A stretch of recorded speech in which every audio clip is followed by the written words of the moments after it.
मौलाना आजाद से लेकर के असदुद्दीन ओवैसी तक देश की पार्लियामेंट में हर दौर में तुम्हारी नुमाइंदगी रही है। ऐसा नहीं है कि नुमाइंदगी नहीं रही, हर दौर में तुम्हारी नुमाइंदगी रही है, लेकिन मसले कम नहीं बल्कि बढ़ते चले गए, जुल्म बढ़ता चला गया, ज्यादतियां बढ़ती चली गई। आखिर क्यों? जब मैं इस पर बहुत संजीदगी से सोचता हूं तो मैं ये पाता हूं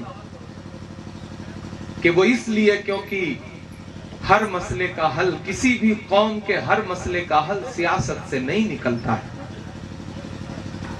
सियासी नेता 5 साल के लिए चुना जाएगा, हुकूमत रहती है तो विधायक और मंत्री की अहमियत होती है, वरना विधायक और मंत्री बिना हुकूमत और बिना सत्ता के करीब हुए साहब आप भी समझते हैं कि उनकी क्या अहमियत होती है।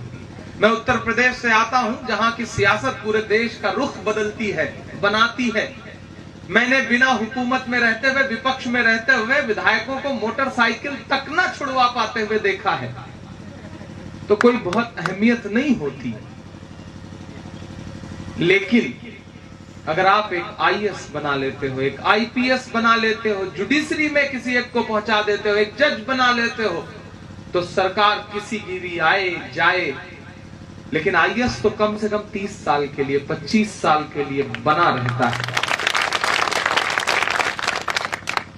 वो डीएम बन के जिस जिले में बैठा रहेगा, वह सुपरिंटेंडेंट ऑफ पुलिस बन के जिस जिले में बैठा रहेगा, या इंस्पेक्टर बनकर के जिस थाने में बैठा रहेगा, एक सिपाही बनकर के जिस थाने में बैठा रहेगा, कम से कम उतने हल्के में तो लोगों को जुल्म से बचा सकता है।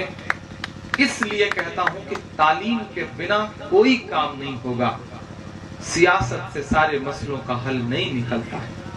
मैं ये कहता फिर रहा हूं। और एक बात आपको बताऊं कि आपके पास जब जामिया जैसी खूबसूरत यूनिवर्सिटी है, आपके पास अलीगढ़ मुस्लिम यूनिवर्सिटी जैसी बड़ी यूनिवर्सिटी है, आपके पास जौहर यूनिवर्सिटी जैसी बड़ी यूनिवर्सिटी है आजम साहब की बनवाई हुई, आपके पास मौलाना आजाद यूनिवर्सिटी हैदराबाद में, आपके पास उस्मानिया यूनिवर्सिटी है, हायर एजुकेशन में, बड़े तालीमी इदारों में आपके पास इंस्टीट्यूशंस हैं, लेकिन उसके बाद भी हिंदुस्तान में आपके मसलों के हल क्यों नहीं निकल रहे? आप तालीम में इतना क्यों पीछे हैं? मैं बहुत संजीदगी से जब इस पर रिसर्च करता हूं तो ये पाता हूं कि हायर एजुकेशन तो आपका अच्छा है। हुकूमतों ने भी जब मुसलमानों की तालीम पे काम करने की बात करी तो जब भी पैसा दिया, जब भी मेहनत करी, आपके हायर एजुकेशन पे, ऊपर लेवल के तालीम के लिए काम किया, लेकिन आपकी जमीनी तालीम पे कभी कोई काम नहीं हुआ। आपके पास बेसिक स्कूल नहीं है, आपके पास 1 से 10वीं तक के लिए अच्छे स्कूल पूरे मुल्क में नहीं है, और जब तक आपके पास बेसिक एजुकेशन नहीं होगा तब तक बच्चे हाई स्कूल पास ही नहीं होंगे तो यूनिवर्सिटी में पढ़ने कौन जाएगा? बहुत सलीके से आपका काम निपटाया गया है, बहुत सलीके से आपको तालीम के मैदान में पीछे रखा गया।